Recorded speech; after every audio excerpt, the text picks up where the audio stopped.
New videos every day. Hunger sucks. It's annoying, distracting, and leads to a whole lot of really unhealthy binging. But eating is a necessity of life, and it can even be a cause of death.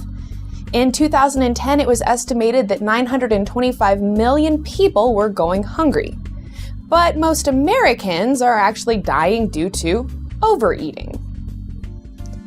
And in America, it's hard not to overeat. There's tons of cheap, convenient, really tasty food everywhere you look.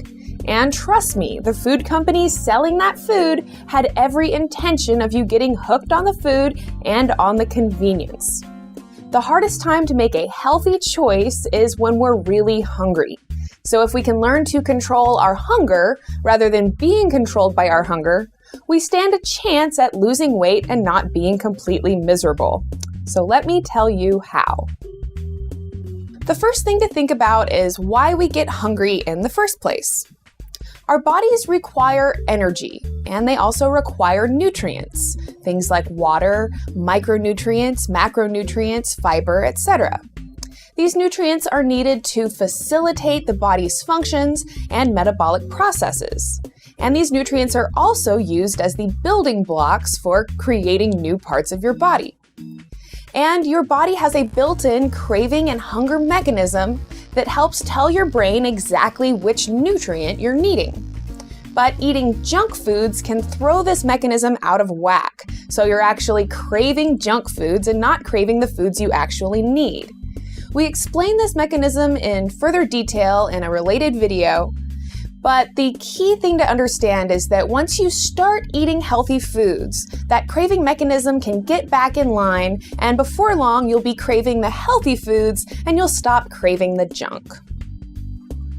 The second thing to understand is that when you consume more calories than you burn off with physical exercise, you're going to gain weight. That's really obvious, right? But actually keeping track of the calories you eat and the calories you burn can be a huge pain in the butt. And while there are some diet programs that seek to ease this process by providing prepackaged meals or assigning a point system to different foods, there's actually a much cheaper and easier solution. The term empty calories gets thrown around a lot when people are talking about junk foods, but it's really a misleading name. And I want to explain how empty calories cause hunger, weight gain, and how you can easily identify and avoid them. While the name kind of implies that these calories might just dissipate into thin air, it's really quite the contrary. These are calories that are going to go straight to your waistline, and they're not going to fill you up either. Empty calories come from processed foods. Things like white rice, white flour, refined sugars, processed meats or processed oils, not to mention your modified cornstarch, fillers, and non-dairy cream filling, etc. These foods are extremely low in nutrients and extremely high in calories. In previous videos, we've described them as high calorie density and low nutrient density. And because processed foods are so devoid of nutrients, they're not going to do very much satisfying of your body's nutritional needs. And as long as you still have nutritional needs, you're still going to feel hungry. Fiber is one of the primary nutrients that actually fills your stomach and gives you that full, satisfied feeling. And most processed foods don't contain very much fiber either. And this is one of the primary reasons that it's so easy to overeat junk foods. Everything we eat must be used up, excreted from, or stored somewhere in the body. And when your body breaks down a processed food, it uses any nutrients that that food did contain, and the rest ends up being stored as fat. And since junk foods are low in nutrients and high in calories, that's a lot of excess calories being stored as fat. And there they sit on your waistline or on your butt, waiting for you to burn them off. The whole purpose of fat storage is to prepare you for a potential famine or a whole lot of energy you might need in case you have to run from a cheetah. Now, it's exactly the opposite for natural whole foods.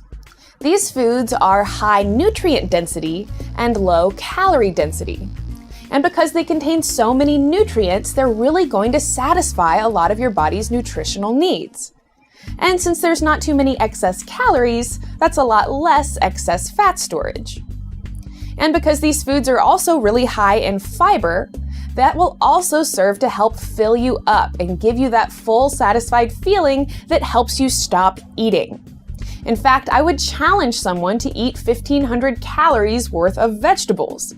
Now, you would fill up long before you could actually finish that many veggies, but 1,500 calories goes down really, really quickly in a fast food processed meal. So if you're wanting to lose weight, it's going to be a lot easier to just lay off the empty calories and lay off the junk foods than to actually try and keep track of every calorie you eat and every calorie you burn. And the added bonus of eating a diet of natural whole foods is that those foods actually help you control your caloric intake. Because they help satisfy your body's nutritional needs, and because they contain so much fiber, they're actually going to fill you up and you're going to spend a lot less time being hungry. And even if you are overindulging in natural whole foods, you're not going to feel nearly as guilty about it as when you're overindulging in junk. And as I mentioned, because the natural foods contain fiber, it's less likely that you're going to be overeating in the first place. I hope that this video offered you some good information to help you lose weight and trim your body. If you liked it, I hope that you'll give me a thumbs up. I hope you'll friend us on Facebook and share this video with your friends. In this video, I described how junk foods can cause hunger and overeating. But junk foods can also cause early aging and wrinkles, and in a future video, I'm going to explain why. And in another video, I'm actually going to bring you along with me to the grocery store. And while it's easy to shop healthy at a health food store, we're gonna go to the Walmart and I'm gonna help you figure out what are some healthy foods that you can find in your local Walmart. So please be sure to subscribe. If you'd like a better understanding of what makes a junk food junky and what makes a superfood super, check out my video, Superfoods versus Junk Foods. And for my top 10 lists of superfoods that I recommend you eat, check out the top 10 superfoods. In this video, I mentioned that our body has a natural craving system, and when we're eating healthy foods, that system helps us crave healthy foods. To understand why you're craving junk, check out the video, Why You Crave Junk. If we can avoid consuming excessive amounts of calories, we stand a much better chance at losing weight. If you'd like to learn more about calorie density and which foods contain the most calories, check out the video, Do Not Eat This High-Calorie Food.